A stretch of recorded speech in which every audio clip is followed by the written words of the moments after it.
현박 목사의 아침 묵상 2022년 5월 20일 금요일 아침입니다. 오늘은 이사야 36장 1절로 10절 말씀을 통해서 조율의 시간, 이런 제목으로 말씀 묵상의 은혜를 나누겠습니다.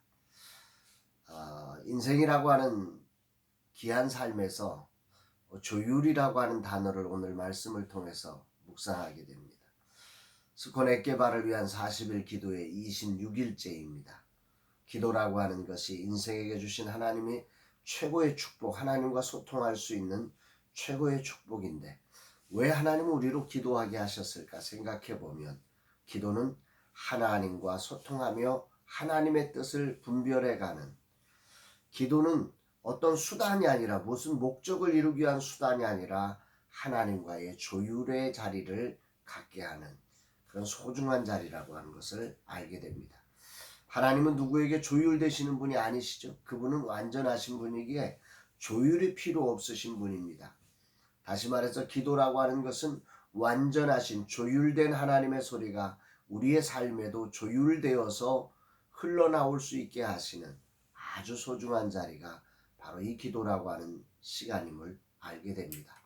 조용히 내게로부터 눈을 들어 주님을 바라보며 내 삶에 주의 역사와 나라가 되어지도록 하는 조율의 시간이 이 기도라는 것, 우리의 작은 마음을 돌이켜 주님의 꿈을 꾸게 하는 시간이 조율의 시간임을 알게 되면서, 주님 오늘도 주님의 손에 조율되어 주님의 온전한 꿈이 이 땅 가운데 이루어지게 하옵소서 고백하게 됩니다.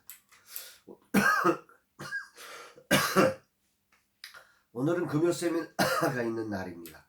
설렘을 가지고 맞이하는 이 금요 세미나, 주님이 종을 기름 부어 주셔서 정말 주님이 조율해 주셔서 주님의 꿈이 이루어지는 날이 되게 하시고, 오시는 분 한 분 한 분이 하나님의 터치 아래서 정말로 하나님과 조율된 거룩한 사역자로 쓰임받는 귀한 날 되기를 소망해 봅니다. 이날 주님이 어떤 말씀으로 인도하실까? 본문은 아주 유명한 사건이 나오는 부분입니다. 바로 유다의 유명한 왕이었던 히스기야 왕 14년에 있었던 사건을 배경으로 하고 있죠. 1절, 히스기야 왕 14년에 아수르 왕 사네립이 올라와서 유다의 모든 견고한 성을 쳐서 취하니라. 아수르 왕 사네립이 군대를 동원하여 유다를 쳐서 유다의 46개 성읍을 다 점령해버리고 이제 천의 요새였던 예루살렘 하나만을 남겨두고 있는 상황입니다. 이때 사네립이 랍사게, 즉 왕의 최측근을 신하로 해서 유다의 총리를 비롯한 3명의 신하들과 만나 협박하는 장면이 오늘 본문의 장면입니다. 그 협박의 내용에 이런 말이 나옵니다. 4절, 랍사게가 그들에게 이르되 이제 히스기야에게 말하라. 대왕 아스루 왕이 이같이 말씀하시기를 내가 믿는 바 그 믿는 것이 무엇이냐. 내가 믿는 바 그 믿는 것이 무엇이냐. 이 부분을 메시지 성경은 이렇게 번역을 하고 있습니다. 대체 뭘 믿고 나와 맞서는 거냐? 너의 행동은 허세야. 대체 뭘 믿고 나에게 반항하는 거야? 뭐 이런 느낌입니다.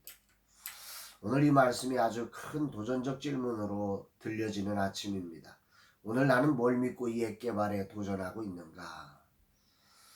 나는 오늘 이 세상의 그 화려한 지식과 기술과 문명 속에서 왜 이 일을 하고 있는가? 너는 어떤 믿음으로 이 일을 하고 있는데?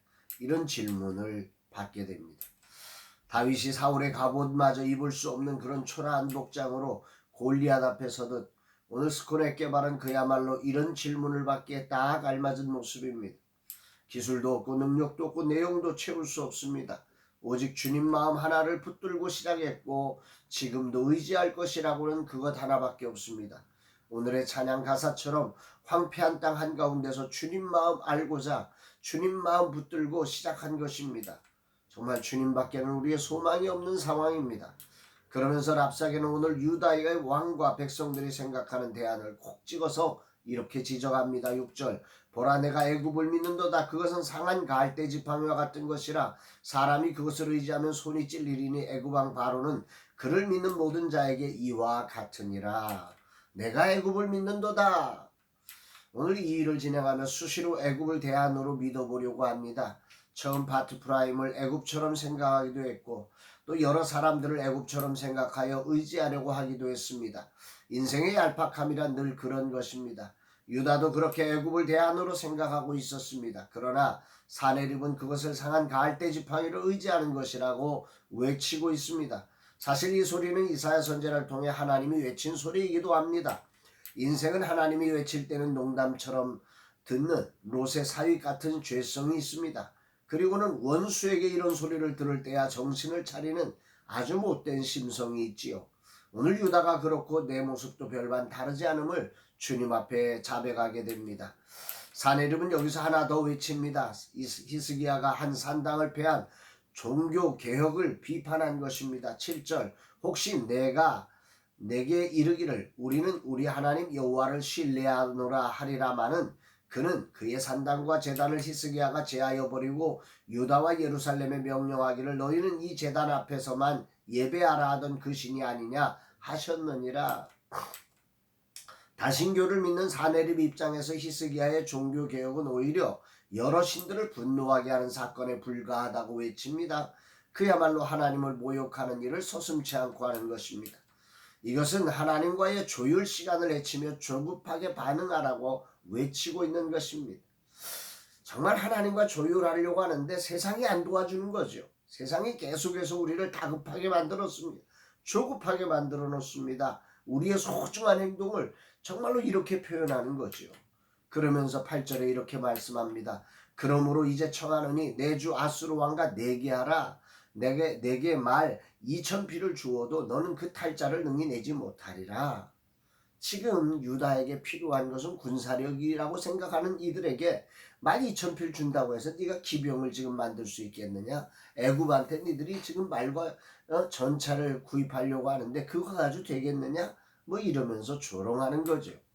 이 말은 유다의 군사력을 정확히 파악한 사내립이 지적하는 말입니다. 현실적으로 유다의 실체를 드러내며 애굽이 도와서 말과 기병을 준다 한들 태울 기병이나 있느냐? 라고 하는 거죠. 현실을 직시해. 현실을 똑바로 봐. 뭐 이런 이야기입니다. 현실을 직시하라고 하는 이 말씀이 큰 울림으로 다가옵니다. 믿음으로 살아가는 자들에게 이 말은 정말이지 무서운 말입니다. 손에 잡은 것이 없고 귀에 들리는 것 없고 눈에 보이는 것 없이 오직 하나님을 신뢰하여 출발한 이들에게 현실을 직시하라는 말은 그야말로 청천벽력과 같은 말입니다. 이렇게 여기서 낙오한 수많은 주의 일꾼들이 있습니다. 분명한 것은 믿음의 삶은 현실을 직시해야 한다는 거죠. 신앙이란 오늘 지금 여기서 살아가는 것이기에 구체적인 삶의 자리를 직시해야 합니다. 믿음은 막연한 것이 아닙니다. 현실도 알지 못하면서 호공을 외치는 것은 결코 믿음이 아닙니다. 믿음은 뒤에는 애굽의 군대가 달려오고 앞에는 홍해가 막힌 상황에 하나님의 말씀을 따라 지팡이를 내어 밀고 홍해로 들어가는 일입니다. 현실과 동떨어진 것이 아니라 진실로 현실을 직시한 자만이 취할 수 있는 행동이 믿음입니다. 사내립은 여기서 더 나아가서 자신이 오늘 유다를 침략한 행동이 하나님의 뜻이라고 이렇게까지 외칩니다. 10절 내가 이제 올라와서 이 땅을 멸하는 것이 여호와의 뜻이 없음이겠느냐? 여호와께서 내게 이르시기를 올라가 그 땅을 쳐서 멸하라 하셨느니라 아니라 냉정하게 사내립의 말은 맞습니다. 그러나 그는 하나님과 조율된 삶이 아니라 자신의 욕망을 따른 행동일 뿐입니다.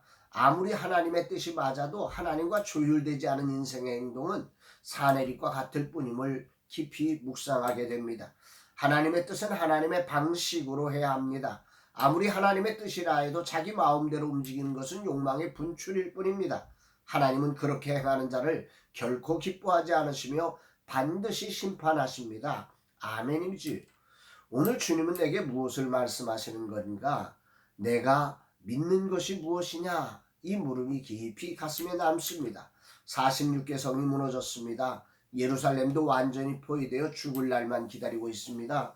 현실을 직시하는 가운데 내가 믿는 것이 무엇이냐는 소리를 들은 히스기야의 심정이 오늘 아침 큰 공감으로 다가옵니다. 스코네 개발회 현장에서 느끼는 감정은 감히 처참한 전쟁의 상황과 비교할 수 없지만 조금은 공감이 갑니다. 이런 현실을 직시하게 하시면서 주님은 물으십니다. 너의 믿음이 무엇이냐? 지금 내게 필요한 것은 말 2,000필이 아니다. 그야말로 돈 20억이 아닙니다. 지금 내게 필요한 것은 이 전쟁이 여호와께서 속했음을 믿고 하나님과 조율된 삶으로 대처하는 것입니다. 히스기야가 옷을 찢으며 기도했던 것처럼 말입니다. 현실을 외면한 채 망상에 사로잡히는 것이 믿음이 아니지요. 믿음은 현실을 직시해야 합니다. 그 분명한 현실 속에서 하나님과 조율된 모습으로 바르게 반응하는 이 하루가 되어가야 합니다. 주님, 이 하루 내가 할 수 있는 것은 아무것도 없습니다. 그러나 내게는 모든 승부를 결정하시는 하나님이 계심을 믿습니다. 가장 중요한 것이 하나님과 조율된 언어, 조율된 믿음의 행동임을 알아 바른 대처를 하는 하루가 되게 하옵소서. 주님 인도하옵소서 고백하게 됩니다. 사랑하는 여러분, 오늘 여러분의 삶은 어떠십니까? 오늘 여러분의 삶은 오늘 세상이 여러분들을 흥분케 하고 정말 분노케 하고 여러분의 믿음이 무엇이냐라고 하는 믿음 앞에 정말 당황하고 두렵고 현실을 직시하지 못해서 순간 울컥하면서 정말 감정대로 세상과 맞닿아하고 있지 않습니까? 오늘 여러분들의 심정이 하나님과 조율된 언어, 조율된 행동으로 달려가고 계십니까? 이 하루 이 말씀을 묵상하며 정말 하나님과 조율된 삶 속에서 온 세상 모든 만물을 통치하시는 하나님의 주권 아래서 오늘도 승리하는 우리 모두가 되기를 주의 이름으로 축복합니다. 사랑합니다, 여러분.